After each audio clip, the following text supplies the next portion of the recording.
آپ ہادیہ ای میگزین مضمون کی آڈیو ریڈ آؤٹ سماعت کر رہے ہیں۔ سامعین السلام علیکم ورحمۃ اللہ وبرکاتہ۔ میں سامیہ افنان ہادیہ کے شمارے دسمبر 2022 کے مضمون کی آڈیو پروگرام میں آپ کا استقبال کرتی ہوں۔ آئیے ہم اس کا آغاز ہادیہ کے زمرہ نور میں درس حدیث جس کا عنوان ہے غلامی کے خاتمے میں اسلام کا کارنامہ، اور اس کے رائٹر خنسا سبحانی ہیں۔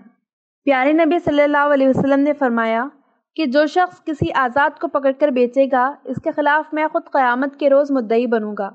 پیارے نبی صلی اللہ علیہ وسلم کی اس صدا نے ماضی میں ایک انقلاب برپا کر دیا تھا اور انسان کے پیروں میں سے بندھی زنجیروں کو توڑ کر انہیں آزاد کر دیا تھا، ان کے جان و مال کے ساتھ ان کا وجود محفوظ کر دیا تھا۔ آج دور جدید انسان کی آزادی کو بہت اہمیت دیتا ہے۔ مصنفین نے فرد کی آزادی کو اس درجے تک پہنچا دیا کہ باپ کے اپنے بیٹے کی سرزنش و سختی کو بچے کی آزادی کے خلاف مانے جانے لگا۔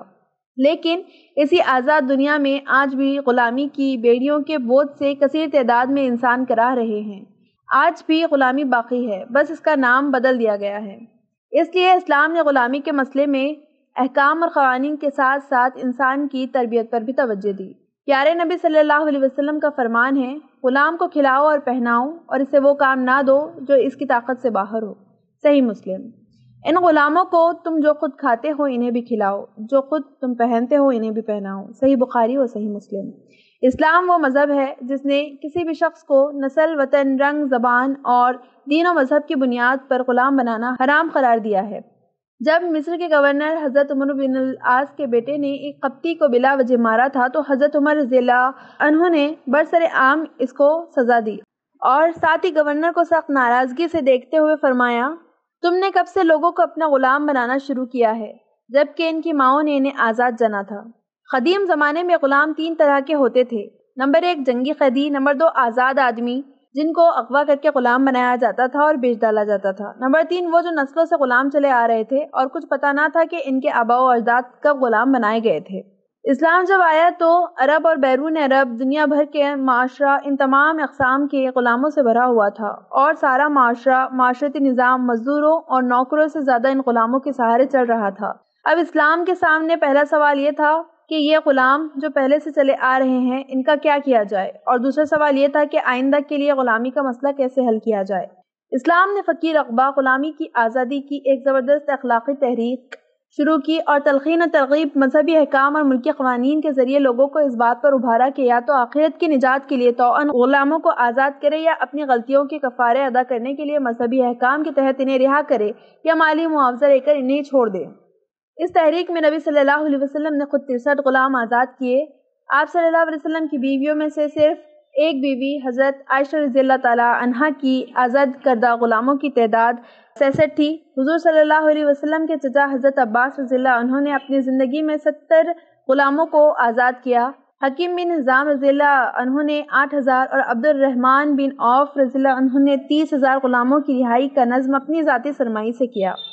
ایسے ہی واقعات دوسرے صحابہ کی زندگی سے بھی ملتے ہیں جن میں حضرت ابوبکر رضی اللہ عنہ اور حضرت عثمان رضی اللہ عنہ کے نام بہت ممتاز ہے۔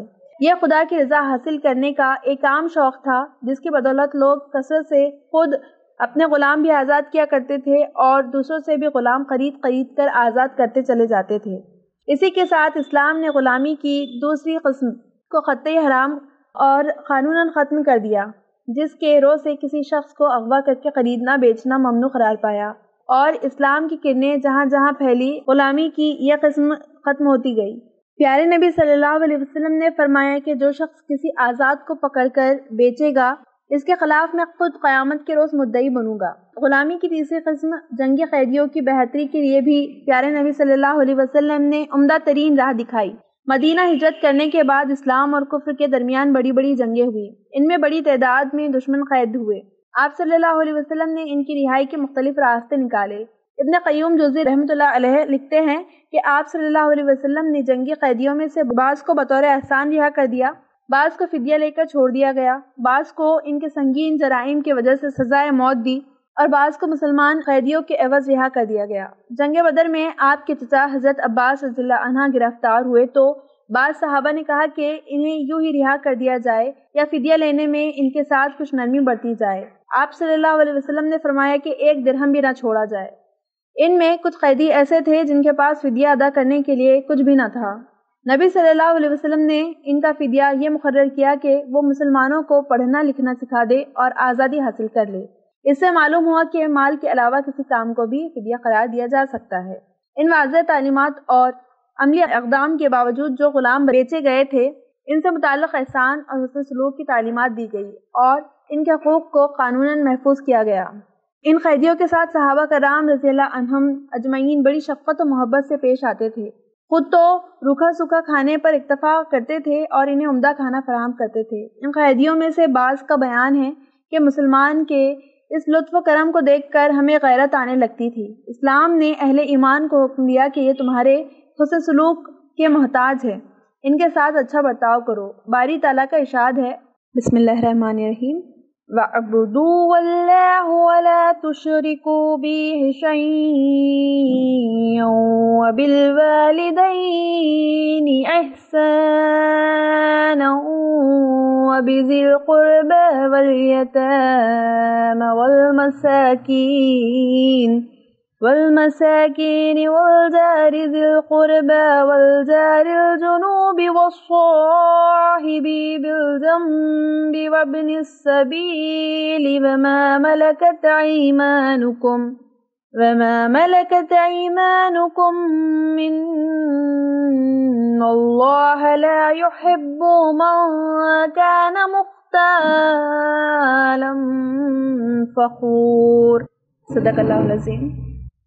اور اللہ کی عبادت کرو اور اس کے ساتھ کسی کو شریک نہ ٹھہراؤ، اور ماں باپ سے اچھا سلوک کرو، اور رشتہ داروں اور یتیموں اور محتاجوں اور قریب کے پڑوسی اور دور کے پڑوسی اور پاس بیٹھنے والے ساتھی اور مسافر اور غلام لونڈیوں کے ساتھ اچھا سلوک کرو۔ بے شک اللہ ایسے شخص کو پسند نہیں کرتا جو متکبر اور فخر کرنے والا ہو۔ سورۃ النساء آیت 36۔ حضور اکرم صلی اللہ علیہ وسلم کو غلاموں کی ہر وقت فکر رہتی تھی کہ انہیں کوئی اذیت نہ پہنچائے اور نہ کوئی ان کے حق تلفی کرے۔ ہر وقت آپ اپنے اصحاب کو ان کے ساتھ حسن سلوک کرنے کی تاکید فرماتے رہتے تھے، یہاں تک کہ حجۃ الوداع کے موقع پر اور مرض الموت کے وقت بھی صحابہ کرام کو نصیحت فرمائی، نماز کو لازم پکڑو اور جو باندی اور غلام تمہارے قبضے میں ہیں ان کے ساتھ معاملہ کرنے میں اللہ سے ڈرتے رہو۔ صحیح مسلم۔ اللہ کے رسول صلی اللہ علیہ وسلم نے غلاموں کو غلام کہہ کر پکارنے سے بھی منع کیا ہے اور ان کو خوبصورت لقاب سے پکارنے کا حکم دیا ہے۔ سنن ابو داؤد۔ یہی وجہ ہے کہ اسلام کے ابتدائی دنوں میں غلام اپنے لیے آزادی کے بجائے غلامی کو ہی پسند کرتے تھے۔ وہ جانتے تھے کہ آزادی کے بعد انہیں وہ حمایت نہیں مل سکے گی اور اس حسن سلوک سے محروم ہو جائے گے جو انہیں غلامی کی حالت میں حاصل ہے۔ آزادی کے بعد وہ خود ذمہ دار ہوں گے، جبکہ غلامی کی صورت میں معاشرہ ان کے محافظ ہے۔ اسلام کی ان واضح تعلیمات اور انسانی سماج پر اثر کے احسانات کے باوجود آج اسلام کو غلامی کے مسئلے میں بدنام کرنے کی کوشش کی جاتی ہے۔ ضرورت اس بات کی ہے کہ اسلامی تعلیمات کے لیڈنگ پلیٹ فارم سے خوب نشر و اشاعت ہو۔ ہادیہ مضمون کی آڈیو سماعت کرنے کے لیے شکریہ۔